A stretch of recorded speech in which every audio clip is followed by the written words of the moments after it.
Oh, I knew looking at the camera. Is that where okay, I just want to make sure I'm here, bro. You good now? Yeah. You sure? Yeah, let's get it, bro. All right. You ready? You ready for this? Hello, audience. CouchPotatoGM.com is the website. Couch Potato General Manager is the YouTube channel. You know it because you're on it. CPGM Drew, CPGM Headley. We're here to discuss, it's a draft recap of the Las Vegas Raiders, the Gruden Raiders, Chucky Raiders, Mike Mayock Raiders, man. Black and, I almost said black and gold. Black and silver. Silver and black. Yeah, the black. Well, I respect them, man. Yeah. Silver and black, bro. Raider Nation, man. Yeah, man, my bad. I was going to say the black hole, but that's no more. It's the Death Star. There we go. I got to make it there one of these days. The Raiders do what the Raiders did in the draft, man. There's a lot of surprises. At this point, I don't know if Raider fan is surprised anymore in terms of how the Raiders tend to operate. And you know, them with the first two picks, a lot of people thought with those first two picks that if you flop the players, it was acceptable. Definitely. But then when you find out that, you know, their first round pick, Alex Leatherwood, the offensive tackle from Alabama, you know, obviously it sounds like he was going to get picked up by, he wasn't going to fall past the Ravens is word on the street, which is fine. I guess, you know, after, you know, you hear all the rumors and different things, you can accept where they chose players and all of that. Just initially you thought, man, they don't really know how to value players. They just kind of pick who they want instead of trading down and trading out and getting more picks More value and getting the guys at the value you should get them at.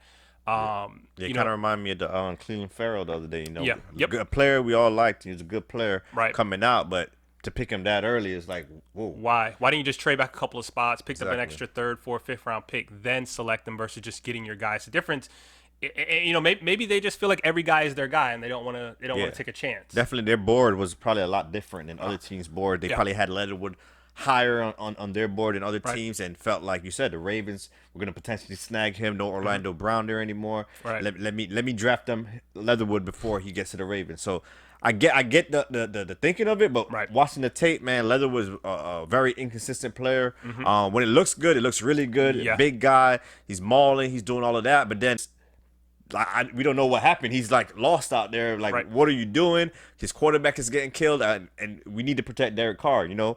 So they lost Trent Brown. He went back to the Patriots. So this guy's going to come in right away and be a starter as a first-round pick.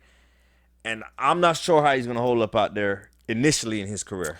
Well, I know that Tom Cable, who is an offensive line whisperer, if you will, that's the word on the street. That's, you know, a lot of offensive linemen talk about him, and different people in the industry talk about him and say, hey, we love this guy. And I think he as far as I can tell and hear and read, is that he stood on the table for Alex Leatherwood. That's who he wanted because he's super aggressive, and like you said, when it's good, it's really good.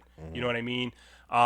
For me, I would have traded down and maybe went after Tevin Jenkins. And let me say this, and I didn't know this. You know, that's why you listen, you read different things. But most teams have, or all teams, maybe except for the Raiders, have a consensus board, where it's a consensus board around the league of what teams think of every player and where they kind of fall in terms of the consensus. Not the team's draft board, your draft board, but the everybody else's. This is where everyone kind of ranges in terms of where they should fall.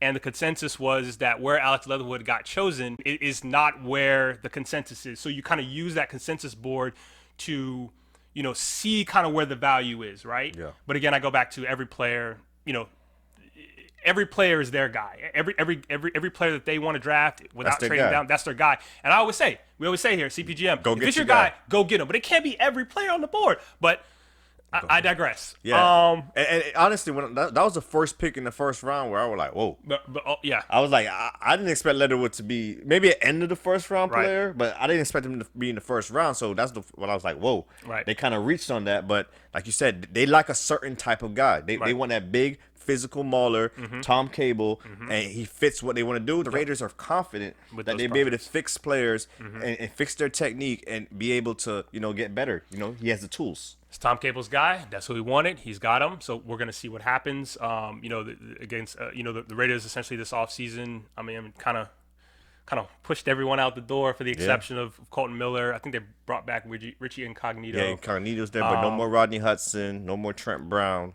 So you got to, you know, the line wasn't that good last year, but, you know, now you're losing key players, and now you got to refill that position. Right. I mean, hey, we'll see what happens.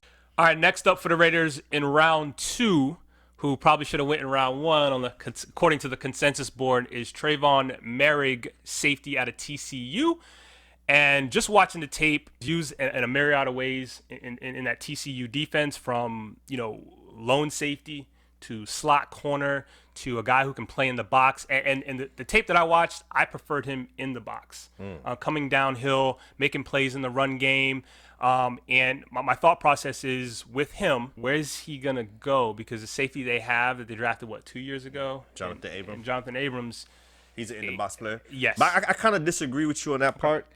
We talked about it before that we might disagree on this guy because what I seen when he was up high safety, and the reason why I would prefer him not in the box and up high is how quickly he closes. Okay. He could get there. He could start 30 yards out and get to the line of scrimmage so quick, very instinctive.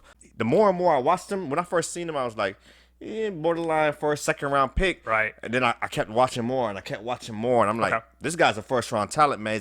I think he's a prototypical middle of the field safety, the sideline to sideline range, instinctive, good tackling in the open field. He tracks the football well. The only issue I have with him, he's a little finesse. He kind of reminds me a little bit of Jesse Bates, where Jesse Bates would come up and maybe miss a couple tackles, and he takes some bad angles to the football. But he flies though, so that's why I would prefer him up high than in the box. Okay. And plus, they already have a lot of in the box guys. They do.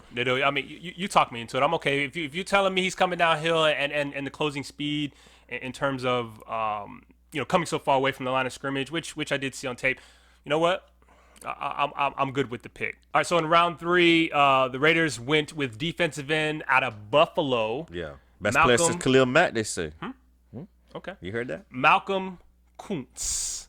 And for me, watching the tape with this guy, I wasn't overly impressed, but it sounded like you're gonna let us know, right? Yeah. Well, let me get mine off the chest, because it isn't too many that I got, too much I got for him.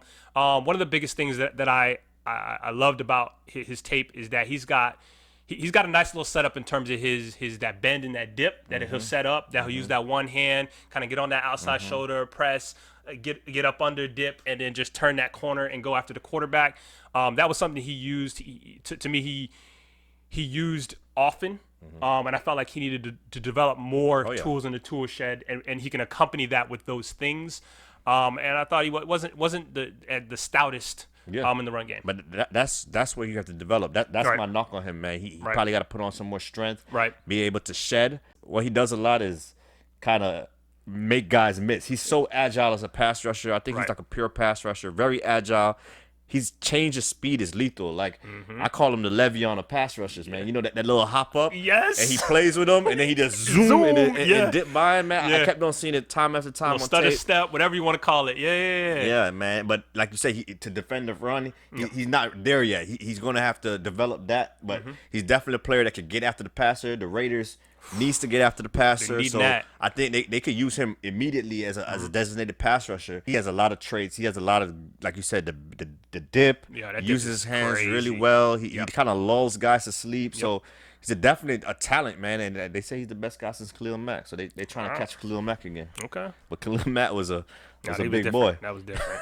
All right, with their second, third round pick, they select safety out of Virginia Tech, Divine Deablo. As the draft started to come into the picture, the frame, it started to, you know how you have a camera and it's a little fuzzy, and then you go to take the picture and then it focuses and then you get the clear picture. At this point, we looking fuzzy, bro. I don't know how many safeties we gonna draft. What are we doing? We need linebackers. Like, what's happening, bro? What's going on? Well, Diablo's not playing safety. Okay. That's what it was. Is that what it was? You look at it, you're like, oh, safety. How much safeties you need? You got Jonathan Abram. You brought in Carl Joseph. So they're moving Diablo to safety, and moving him to linebacker, and it makes complete sense because when you watch the tape, this guy's not a safety, man. He's better in the box, coming downhill, and I'm looking throughout the NFL, and every team is now looking for that guy that can match up against opposing tight ends. You know, it's a lot of these tight ends that's mismatches out here. Darren Waller's, they just drafted Kyle Pitts, the Falcons. So you need a guy that could, as athletic enough. What's up, bro? Slide that in there. Kyle Pitts, the Falcon. He's one of those guys, bro. You gotta match up against the Kyle Pitts. So you gotta have a guy that's athletic enough, like a Diablo. He's a very athletic guy, fast guy that can match up speed wise, but also not too big as a linebacker where, Kelsey could take advantage of guys like that. You're in the division with Kelsey, Noah Fant, and those guys. So he's definitely going to be matched up against tight ends and in the box. One of the things that popped off tape with Deablo, man, he's coming with bad intentions to lay the pad. So a couple of things that turned me off about him on tape is the lack of intensity sometimes. I just want to see more dog. I want him to kind of like spread his wings and show up people. But it's like sometimes he lags to the ball and stuff like that. So he just got to clean it up at the next level. Hey, playing linebacker, you don't have a choice when you're in there mixing it up with the guards and the centers and the tackles of the world, and sometimes the running back and on sprinklage occasion the fullback. So we'll see. We'll see how it works out. Let me ask you: do you think he's going to play the weak side linebacker role since he's coming from the safety spot? Would that make sense? That's what they said on the depth chart. Okay. Weak side linebacker, but I think he could do strong also. I think he could kind of be versatile in that. And that's you spoke about it. If getting that's against the tight ends. Yeah, he's got to. But here's I think there's a guy that can cover the tight end that's coming up. Oh, this is the guy you like right here. Yeah, this is the guy I like. And with their 4th round pick, Tyree Gillespie, safety out of Missouri. And this guy, I'm just gonna throw some stuff out here, man. When covering Devontae Smith, your guy? Is it Devontae, the guy from Alabama, number 6, the Heisman winner. He just splat them. I seen that play. He caught one ball on him. Kyle Pitts caught one ball on him. Okay, so he matched up against the elites. Yes, he's a good matchup piece, a moving piece that you can have, and he has range, and he can when he's coming downhill, most likely going to make the tackle. Yeah. Listen, does it matter? He did his job. Yes, it does matter. Yes, it does matter. He did his job. One catch, bro. When he was asked to cover these guys, he did his job. If I covered Smith twice, and he caught one. At 50%. Nah, but it was like it wasn't for like a touchdown. He didn't get, you know what I'm saying? I seen him coming downhill and so 6 yard, 7 yard catch. I'm gonna let you have it. Yeah, you gotta let him man. Let me breathe, bro. Let me breathe. But no, I agree with you, man. I like this pick a lot better than the Deablo pick. Right. I thought Gillespie was just the intensity and the speed. It showed up on tape. Gillespie comes fast, man. It's the closing It's speed. bad intentions. It's the closing speed, and that's what you need when you're coming downhill from the safety spot. And like I said, it's not just that he has the range. It's a lot of safeties. It is a lot of safety. But before we go on to the next pick, because I think these next few picks this next pick is probably a special teamer. Just in terms of the safety linebacker, what are we looking at? I like Moehrig as a deep safety. Okay. That's him all day. In that Gus Bradley scheme, that cover 3 scheme, Earl Thomas and Cam Chancellor. Right, okay. He's the Earl Thomas. Okay. Right? The Cam Chancellor is Jonathan Abram. Okay. Deablo is the guy that you want matched up against the tight ends. So he's the Malcolm Smith role in that Seattle defense. And then now you got Gillespie, where I think he could do pretty much a little bit of everything. Those guys could do. Right. So it's like, I don't know. It's a lot of safeties. You can't really get them you all on the field at the same time. I mean, if you're playing that cover 3 scheme, so maybe it's 2 linebackers and not 3 linebackers.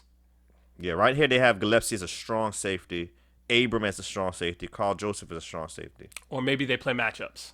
Yeah. Maybe we go matchups, which for me would be probably the best thing because the zone, when you stick with the zone covers, the cover 2, the cover 3, obviously you got to have that pass rush. But teams know where the holes in the zone are. But maybe it's one of those things where because you have 3 safeties instead of 3 linebackers, you can ask your safeties to be a little bit more rangy, do a little bit more, and it kind of changes the scheme up. I'm interested to see what Gus Bradley does with these players that he has. Yeah, very interested to see who's going to be on the football field for these guys. All right, so next up in the 5th round, we have Nate Hobbs, cornerback from Illinois. And I wasn't overly impressed just watching the tape. He seemed to be a good tackler, good size, good weight. And to me, this probably is a special teamer, a guy who's going to run down, be your gunner, a guy who's going to run down on kickoffs, on punts, and those different things. I didn't see anything special in terms of him being a starting corner. I think the starting corners actually for this team, I think they're set. If I'm not mistaken, they kind of fit what Gus Bradley wants. And he's a longer guy too, so or appears to be a longer guy. If you had to stick him in there in a crunch, but I don't think that'll be the case. Yeah, I don't think he's. I think he's more of a project, man. Right. The first thing I had on my notes was coach him up. He loses his feet at times, get off balance, a little flat-footed. I need to stay more patient. So I have more negatives than positives about him right now. But he does add a return element to them, like you said, probably a special teams. And when you're drafting guys this late, you're looking because it's three phases of the game: offense, defense, and special teams. So you need guys on special teams. So I think that's the role he's going to play. And for me, he was best when he had his eyes on the quarterback and not like press man coverage in front of the receiver and all of that. I think he's best when he has his eyes on the quarterback and is able to make a play on the football. If you're doing man coverage, he's a liability. But Gus Bradley again, like we talked about. Cover 3. A lot of zone. Let's get it. With the Raiders' last pick in the good old 7th round, they select Jimmy Morrissey, center out of Pittsburgh. And my notes, I've lacked strength and drive to maul in the run game, although he's a center. How much mauling do you want him to have, or how much aggressiveness do you want him to have? Has some movement ability to work the second and third levels of the defense, and once he kind of latches on, it's I'm not gonna say it's over, but he's able to do what he needs to do to allow whoever's coming behind him to run free. Yeah, I got here. He was one of the top walk-ons. I think he won an award as the top walk-on. So he's gonna have that chip on his shoulder. I have another one now. That he's a 7th rounder. Yeah, he has a little versatility. He can play guard, center. So just another project player. Hope maybe he gets in the starting lineup because the Raiders, that offensive line, Tom Cable, it's a little shaky. Tom Cable will coach him up, like you said. So we'll see, man. Just throw a dart at the wall, see if it sticks. Did the Raiders, going into the draft, did they cover their needs? This is what I would say. Mm-hmm. With their first pick, they definitely needed a tackle. Okay. Trent Brown's gone. Mm-hmm. So they got the right position, but I think it was some better players on the board. Right. And then they just went safeties. All day long. Safeties turn linebackers. Linebackers turn safeties. It's just a bunch of safeties out here. So they did need help in that secondary also, but maybe they should have just kept on getting offensive linemen instead of all these safeties. I like the Moehrig pick, but then the Deablo pick was. But if you're saying he's moving the linebacker, if that's what we're doing, are you? Yeah, I'm okay with it. Okay. With the I just don't. The player, it's so much on tape where it's just like, come on, man, intensity, man. Right, and you're taking them from safety to play a new position, linebacker, and that's always you got to bring it every play. Right, and it's a change. It's something that he's not used to in terms of eye level of the defense and looking at the offense. It's just a change that he's going to have to deal with and take in. When I'm looking at it from a positional standpoint, yes, they got their tackle, they got their pass rusher, they got their pass rusher. That's big, which is something they've needed, and they've helped the second level of their defense. And then when you talk about the type of safety and the scheme that is needed, if you're going to run the cover 3 scheme, one of those safeties has to be rangy, the other one has to be damn good in the box. And if you look at it as a whole in totality, it's fantastic. It's just the players that they drafted, not sure that we feel okay with the players that were drafted when they were drafted, along with the player that was drafted. But in terms of what the GM is seeing and Mike Mayock and what John Gruden is seeing in the players that they wanted, hey man, I understand it. We'll see how it goes. And the worst part of this football team last year was the defense, and it's something that they need to improve on. It's pretty, they were kind of thought they might make the playoffs, make a little run. They beat the Kansas City Chiefs, all was good, and then things just fell apart, especially on the defense. Fired the defensive coordinator, and so we'll see. It's obviously it's a wait and see approach. Obviously, always is. What is the one player that you would have wanted? GPA. 4.0 is the bar. I gave another team a higher than a 4.0. That curve I gave them extra credit. Right. Check that video out to see which team it is. But AP classes and whatnot. The Raiders, I'm gonna do 2.0. Just because, like you said, Leatherwood.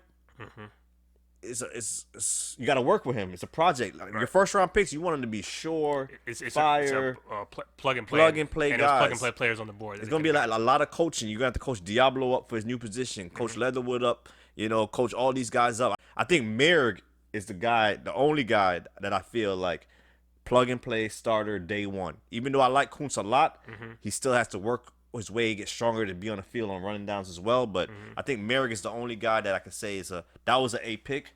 Everything else, not so much. 2.0. All right. I'm going to go 2.5 and ascending. Because to me, it's a wait-and-see approach in terms of how everybody fits in the scheme since you're moving people around and doing different things. And I'm interested to see how all three safeties come on the field if they're going to go with a nickel package, but it still be a cover three scheme. Yeah. I'm just interested to see. And let us know down in the comment section, what's the talk? How is the scheme going to work? How are all these safeties going to work? Or they're going to go with the 3 linebacker look, what it's going to look like. Let us know down in the comment section. Like, subscribe, and please comment and share the video. Don't be selfish, Raider fan. Don't be selfish.